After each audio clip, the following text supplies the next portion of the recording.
मैंने क्यों कहा कि अभिनेता एक आध्यात्मिक व्यक्तित्व है? इसलिए कहा कि अभिनेता को अपने आप को, स्व को जानना है। उसका मन क्या है, बुद्धि क्या है, चित्त क्या है, अहंकार क्या है, उसकी श्वास क्या है। तो सर तो देने वाले भाव के साथ हमेशा आते हैं और आपके लेने वाले भाव के साथ ही आए। अरे हमारे पास जो भी है अभी वो तो बांटना ही है ना, नई पीढ़ी के लिए है। जितना हमने कमाया है, अनुभव किया है, प्रयोग किया है, अनुभूति हुई, वो सब बांट रहा हूं मैं। नमस्कार सर, मेरा नाम भीमसेन है।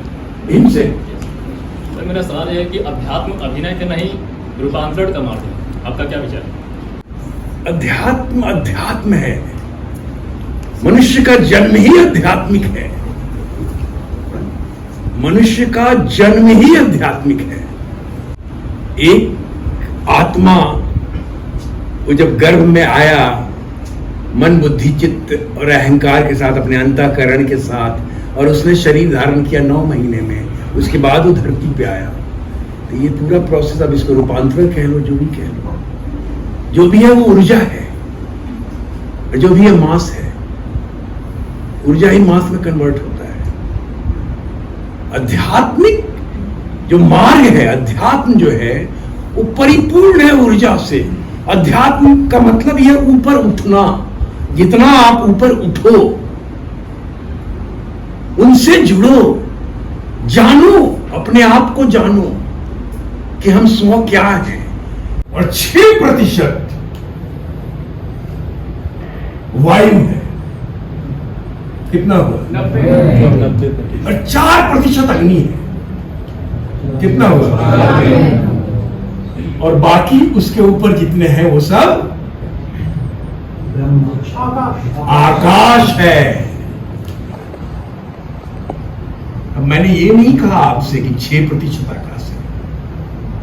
मैंने ये कहा कि 94 के ऊपर जितने हैं वो सारा प्रतिशत आकाश है।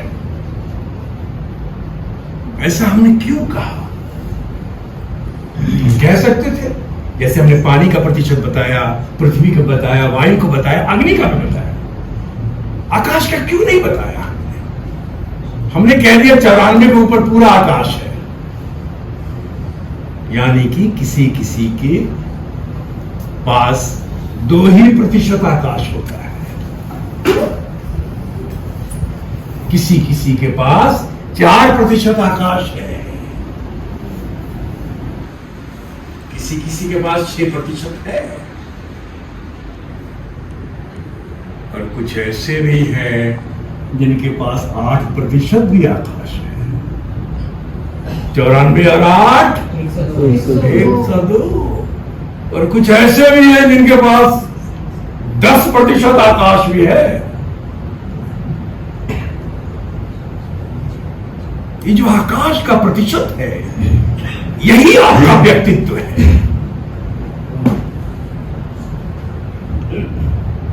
तो आपको कल्टीवेट करना है, जो खेती करनी है अपने व्यक्तित्व की, वो आकाश तत्व की करनी है, न कि जल की, न तो वायु की, न तो अग्नि की, न तो पृथ्वी की। हम सब इस समय बैठे हुए हैं यहाँ पे। मैं कुर्सी पे बैठा हूँ, बाकी सब आप लोग नीचे बैठे हुए हैं, वो लोग भी कुर्सी पे बैठे हुए हैं, वो लोग बेंच पे बैठे हुए हैं, कुछ लोग खड़े हैं। कैसे? क्या बम है इसलिए हम बैठे हुए हैं और आप लोग बैठे हुए हैं? नहीं। वो पैर के जरिए खड़े हैं इसलिए? नहीं। इसलिए कि हम सबको आकाश ने थाम के रखा हुआ है। याद रखिए, आकाश तत्व की ये महत्ता है।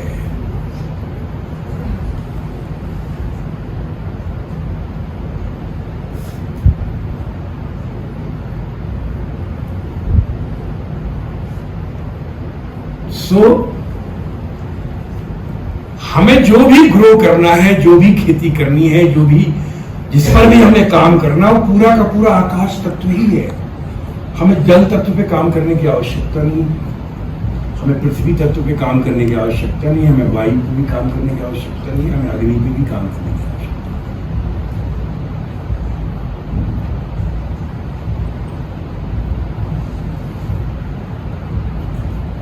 ठीक है, इनकी प्रतिशत है, ये अपना काम कर रहे हैं।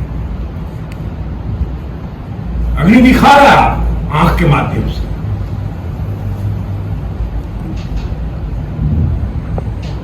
अग्नि दिखा रहा है आंख के माध्यम से।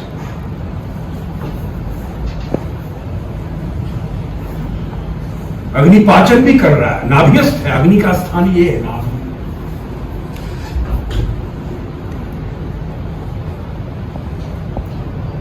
ये मैं सब इसलिए बता रहा हूं, आप लोगों को लग रहा हो क्या बता रहे हैं, मैं इसलिए बता रहा हूं, मैंने क्या कहा, विषय ये है कि एक actor is a spiritual personality, एक आध्यात्मिक व्यक्तित्व है। तो सबसे पहले अपने उस व्यक्ति के तत्व को जानो जिससे व्यक्तित्व है, उस व्यक्ति के तत्व को जानना है। और ये तत्व कितने हैं? 25।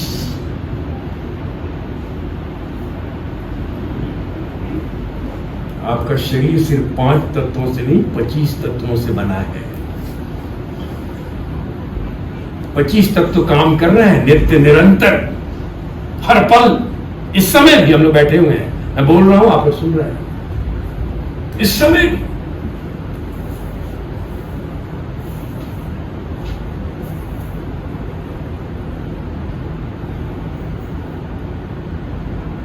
पांच ज्ञानेंद्रियां पता है सबको, 5 कर्मेंद्रियां पता है सबको, 5 ज्ञानेंद्रियां, 5 कर्मेंद्रियां, इसके बाद 5 तन मात्राएं। तन मात्राएं क्या क्या है? रूप, जो आंख का काम है, रूप दिखाना, रस, गंध, शब्द, स्पर्श, तन मात्राएं हैं।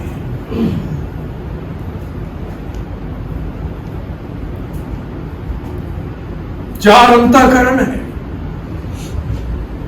मन, बुद्धि, चित्त और अहंकार।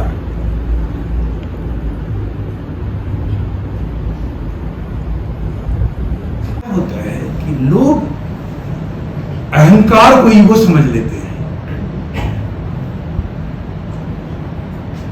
और यही बताया जाता है ईगो अहंकार है, घमंड अहंकार है। अहंकार का मतलब यहां है अंतःकरण में एग्जिस्टेंस, अस्तित्व।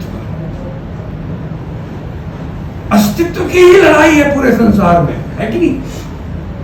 कि मैं हूं यार, मेरी तरफ देखा नहीं, मैं हूं यहां यार, मैं यहां खड़ा था, मुझे देखा ही नहीं, मैंने नमस्ते किया था यार, जवाब नहीं दिया।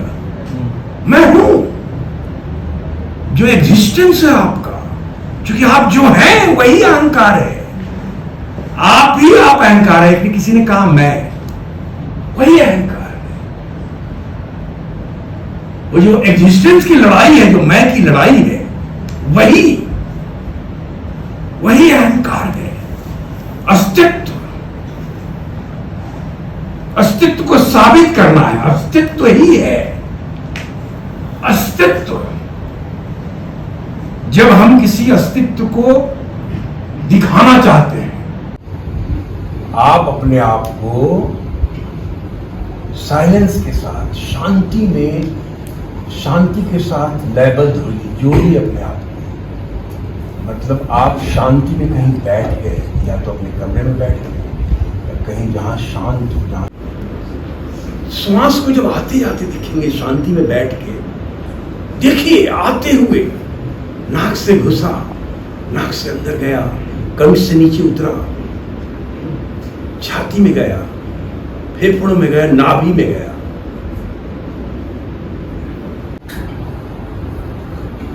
श्वास आपका हथियार है, याद रखिए। जैसे आर्मी मैन का हथियार होता है उसका स्टेन गन, और वो बॉर्डर पे खड़ा होता है स्टेन गन लेके। उस तरह एक्टर का हथियार है श्वास। मैं बार बार एक्टर एक्टर बोल रहा हूं, ये सबका हथियार है। श्वास का लेना जो है ये जानना बहुत आवश्यक है। जितना बढ़िया तरीके से अगर आप श्वास लेना जानते हैं,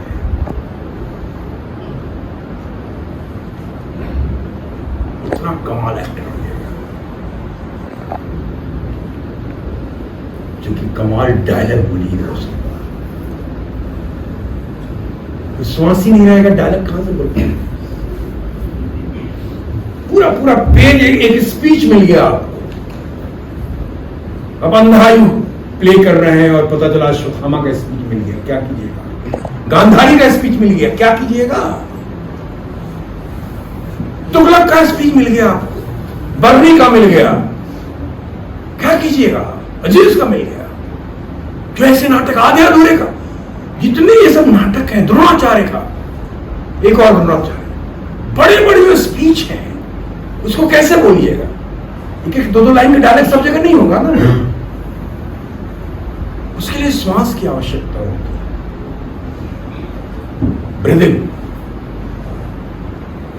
उस पर नियंत्रण, उस पर कंट्रोल, वो बहुत आवश्यक है। ब्रीदिंग, तो श्वास लेना सीखना है। 5 वायु है, आपको मालूम है?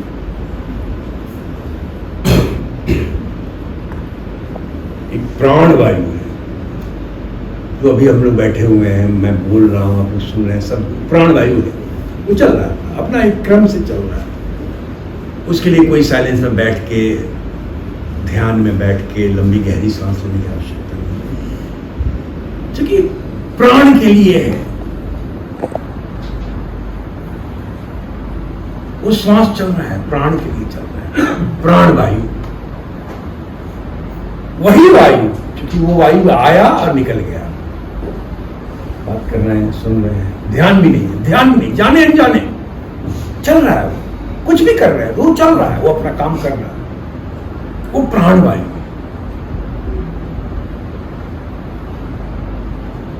उससे थोड़ा नीचे और श्वास आता है, वो अपान वायु हो जाता है।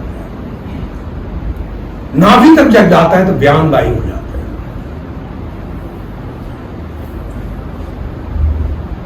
अगर हम श्वास लेके ऊपर चले जाए मस्तिष्क की तरफ, तो बहुत कमाल एक्सरसाइज है।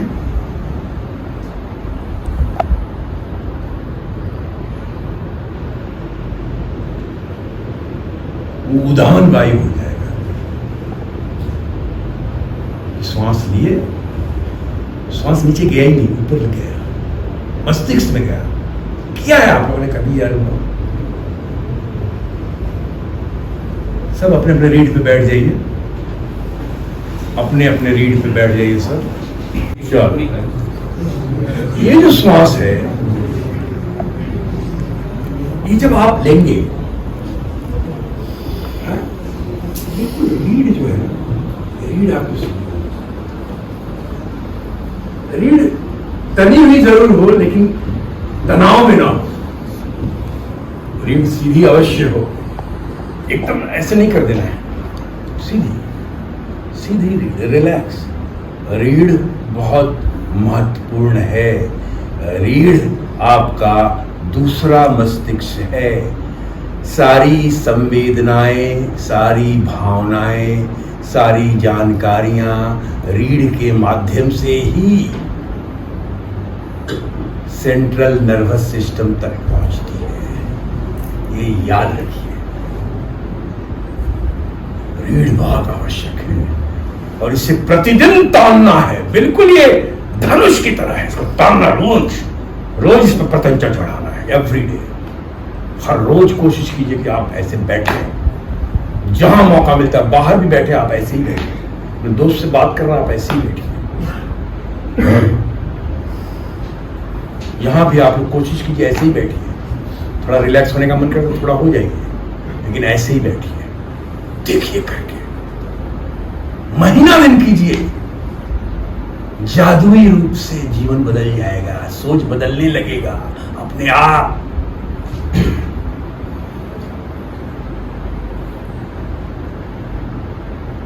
तो रीढ़ सीधा, ठीक है।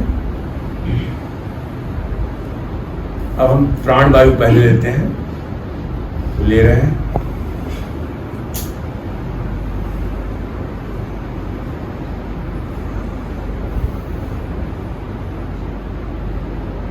सभी ले रहे हैं। अपान वायु उससे नीचे, थोड़ा सा नीचे ले जाइए सांस को।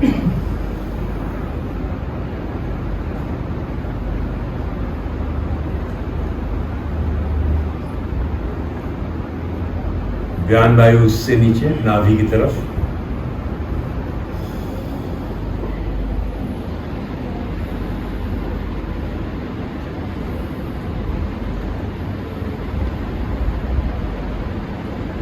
और उदान वायु अभी हम श्वास सीधे ऊपर की तरफ ले जाएंगे, मस्तिष्क की तरफ।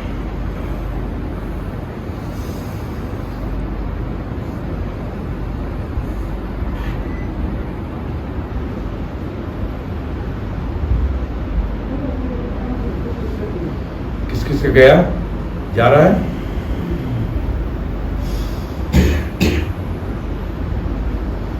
आइज क्लोज कर लीजिए।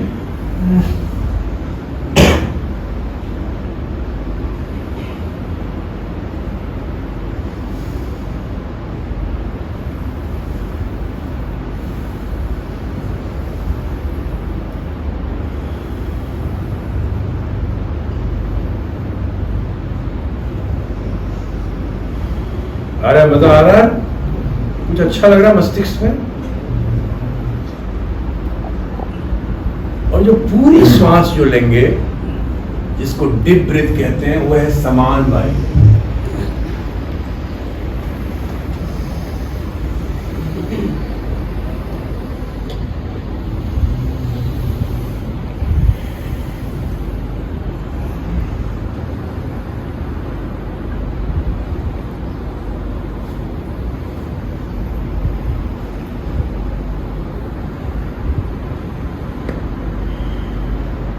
श्वास लेने का जो स्थान है वो नाभि ही है।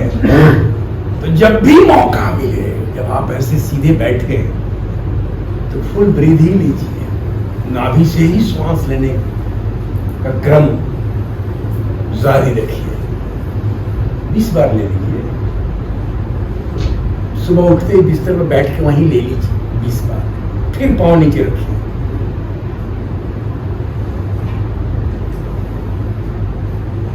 जोड़ लीजिए।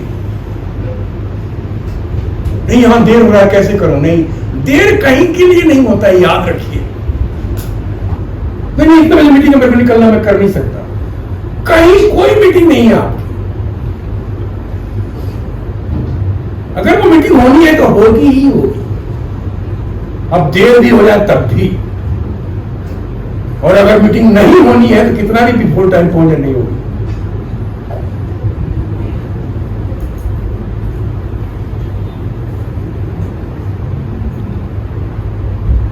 उठ के काम कर लीजिए,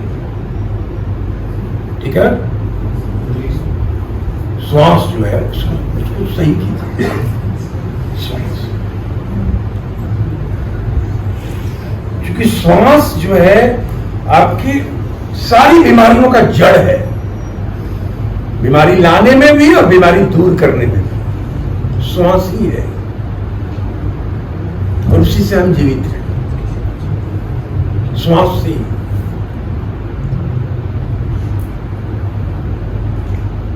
इसलिए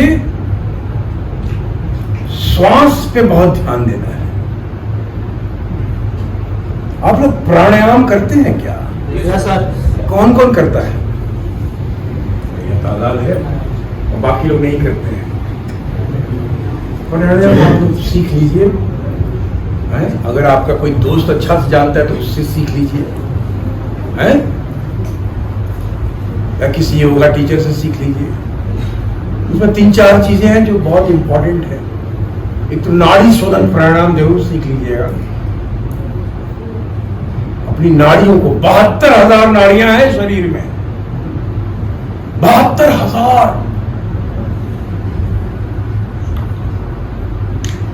जिसमें 3 नाड़ियां बहुत प्रमुख है, ईड़ा, पिंगला और सुषुम्ना। ईड़ा ये है, इसको चंद्र नाड़ी भी कहते हैं, बाएं नाक से जो चल रहा है। पिंगला ये है जो दाएं से चल रहा है, इसको सूर्य नाड़ी भी कहते हैं। और सुषुम्ना जो आपके मूलाधार से रीढ़ के साथ साथ ऊपर मस्तिष्क तक गया है, जिसमें ना जाने कई जन्मों के कर्म भरे हुए हैं आपके। आपका पूरा लिखा जोखा जो है, जितना पाप किए हैं, जितना पुण्य किए हैं, वो सब लिखा जोखा है। वही कर्म है लिखा हुआ है, वही कुकर्म, वही प्रारब्ध भोग, सब आपके सुषुम्ना में ही है। अलग से कोई ऑफिस नहीं है, फाइल मेंटेन हो रहा है। चलिए दूसरे सूत्र की तरफ चलते हैं, अभिनय का।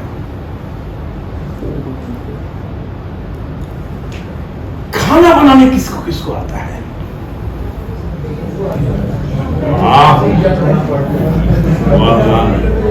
चलिए अबे हाथ नीचे करिए। स्वादिष्ट खाना बनाने किसको आता है? अच्छा, सच सच बोलना है, मैं आऊंगा है तो पकड़े जाओगे सब।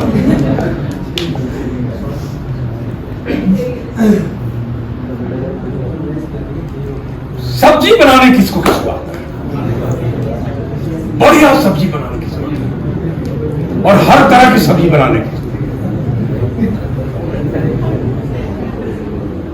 आपको अगर सब्जी बनाने आता है मतलब आप बेस्ट एक्टर हैं।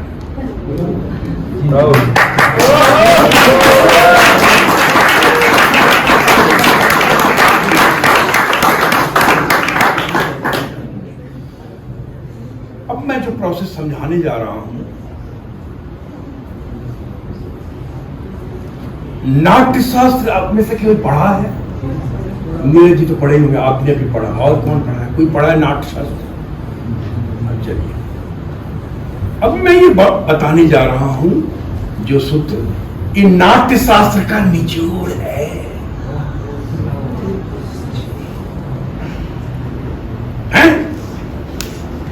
ये नाट्य शास्त्र का निचोड़ बताने जा रहा हूं आपको। छोटा अब कोई कहेगा बड़े आए हैं सब्जी बनाने को, कह रहे नाट्य शास्त्र का निचोड़।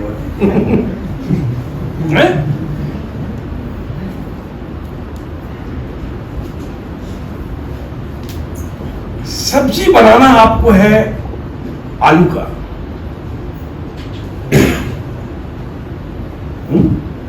कि आलू दिया गया कि तुम आलू का सब्जी बनाओ।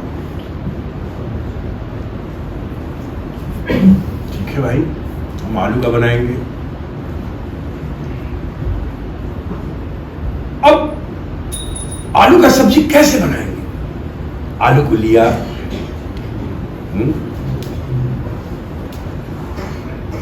अब आलू समझ लीजिए आपका रोल है। किसी किसी को भिंडी भी मिल सकता है, किसी को पत्ता गोभी, किसी को फूल गोभी। अब बैगन किसको किसको पसंद नहीं है? बैगन मिल गया तो क्या करोगे? और किसी को बैगन मिल गया, तो जो भी सब्जी मिला आपको, आलू अगर मिल गया तो आलू को आपने धोया, साफ किया, खेतों से आया है, गोनी में, बसों में, ट्रकों में, ट्रेन में लाद के शहर तक पहुंचा, आपको आलू मिला। आलू में धूल होगा, मिट्टी उट्टी लगा होगा, अभी भी आलू को आपने साफ किया कि आलू की सब्जी बनानी है। साफ करके अब लग रहा है कि आलू को का क्या बनाऊं, सर क्या बनाऊं? पागल हो क्या? तुमको समझ में नहीं आता? आलू दम बनाना है तुम। अच्छा, आलू दम बनाना है सर। अच्छा, ऐसे नहीं बनाऊं आलू। अब आलू को आपने उबाल दिया, आलू उबला, आलू उबला। अब आपने देखा आलू उबल गया, छीलने लायक हो गया है। आलू को निकाला, थोड़ा ठंडा किया, उसको छीला, उसके छिलके को निकाला, आलू निकला।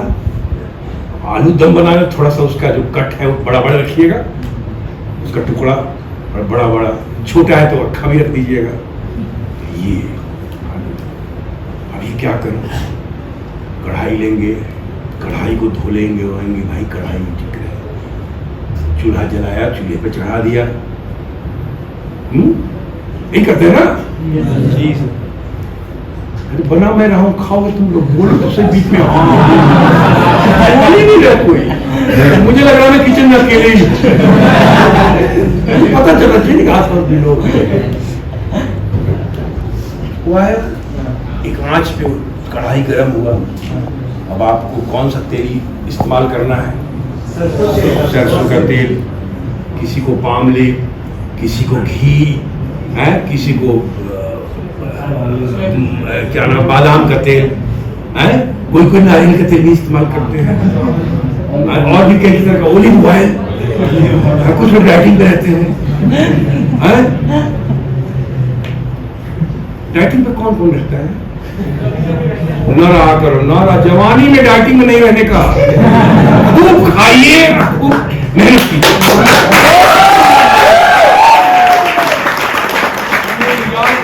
लड़का हो या लड़की, जवानी में डाइटिंग मत कीजिएगा, कमजोर हो जाइएगा। लेटर एज में बाद में बहुत दिक्कत हो जाएगी, मैं बता रहा हूँ। बिल्कुल जम के खाइए और जम के मेहनत कीजिए, पसीना निकाल दीजिए, अपने आप में कमाल है। जिम जाने की आवश्यकता नहीं, पसीना भाग के, दौड़ के, रिहर्सल करके, बीच पे घूम कहीं भी पसीना निकाल सकते हैं। डाइटिंग ना किया कीजिए, ये उम्र डाइटिंग की नहीं है, ये अपने आप पे काम करने की जरूरत है। दौड़ना है, योग प्राणायाम जरूर कीजिए, लेकिन कीजिए। अब कढ़ाई गर्म हो गया, तेल डाल दिया, थोड़ा भाई राई डाल दे, थोड़ा जीरा डाल दें, किसी को लहसुन का स्वाद चाहिए थोड़ा लहसुन भी डाल दिया, अक्खा मिर्च होता है लाल वाला कश्मीरी, वो भी डाल दिया है। किसी को कश्मीरी नहीं मिल रहा है तो जनरल जो लाल मिर्च आता है वो डाल दिया, डाल के उसको फौरन तैयार किया। आलू डाल दिया कबाब से, या आलू नहीं डाला, कोई भूल गया आलू कि पहले टमाटर काट के डाल दिया, टमाटर का थोड़ा टमाटर का पूरा बनाया है। अच्छा जीभ में पानी आना शुरू हो गया। हाँ अभी खाना खाया तुम लोग। तो टमाटर डाल के पूरा तैयार किया। तैयार करने के बाद आलू डाला, नमक पूरा नहीं, तेजपत्ता वगैरह भी डाल दिया, दालचीनी वगैरह भी थोड़ा डाल दिया, गरम मसाला वगैरह करके, और उसके बाद पका रहे खोल जाए, ये थोड़ा देखा कि रस ठीक है कि नहीं। उसके बाद इस सब्जी को परोसना शुरू किया। नमक डाला ना? नहीं डाला, नमक डाला। ये लड़का थोड़ा नमकीन है।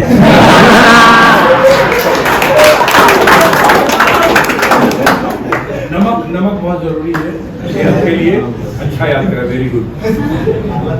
अब तुम लोग नमकीन मत बोलने लगना उसको। चिढ़ाने के लिए तुम लोग बोलते भी हुआ, हम लोग भी बोलते थे, कोई चिंता नहीं यार, जब बोले भी ना तो चिंता मत करना।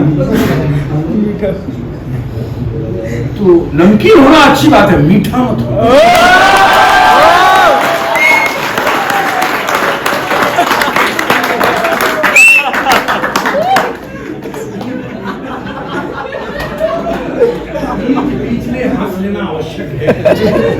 तो मामला बहुत गंभीर हो गया।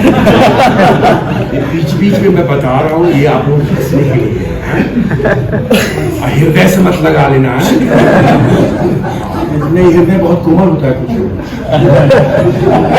चलो इस तरफ नहीं जाते, अभी सब्जी क्या जल जाएगा, बातों में बुझार है। अब सब्जी को उतारा, परोसना शुरू किया। रोटी हो या पूरी हो या चावल का, आलू और चावल, आलू दम और चावल खाए हो? कौन कौन नहीं खाया आलू दम और चावल? नहीं खाए हो? तुम भी नहीं? आलू तो और चावल खाए नहीं तुम लोग? तुम लोग जीवन में क्या कर रहे हो? खाए हो ना? अब ये जब खाना शुरू किया आलू दम, अब किस स्तर का आलू दम आपने बनाया है ये खाने वाले को बताएंगे। जब कहेगा क्या बना है, कमाल बना है। कोई ये कहेगा यार कितना माहौल हो गया, नमक डाल दिया ज्यादा। कोई कहेगा तीखा हो गया ज्यादा। कोई कहेगा यार खट्टा हो गया ज्यादा। कोई कहेगा जल गया है। तो ये सारी बातों का ध्यान रखना है कि कितने आंच में पकाना भी है, आंच भी तय करना है। तो जब भी एक कैरेक्टर को जब तैयार करते हैं तो बिल्कुल कैरेक्टर को ऐसे ही तैयार करते हैं। तो जो पहला सूत्र बनाया बताया और ये दूसरा सूत्र बताया, ये दोनों सूत्र को मिला समझ में आया? आलू का रोल मिला आप लोगों को। नाटक में अगर आलू का, परवल का, कद्दू का, लौकी का रोल मिले तो भाग्यशाली समझना। ये रोल मिलते नहीं है। कुत्ते का, शेर का, घोड़े का, बाघ का, सियार का रोल मिले तो ये आप बहुत भाग्यशाली समझना। पेड़ का है, हम लोग सेट्स में ही खड़े हो जाते थे पेड़ बन के, तो पेड़ बने हुए।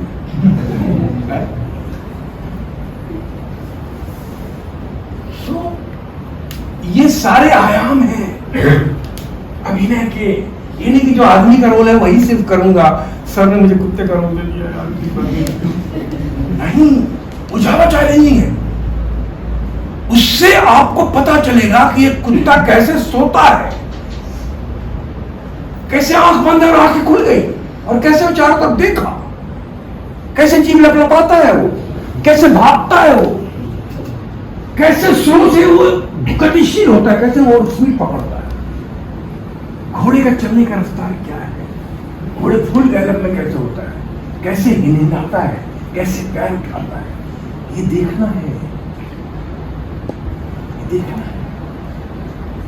किसी नाटक में आपको चिड़िया का रोल मिल जाए। ये सारा विस्तार हमारी एक किताब आ रही है, अभी जनवरी तक आ जाएगी, अभिनय, अभिनेता और अध्यात्म। अभिनय पे ही किताब है वो, उसमें पूरा विस्तार है इसका।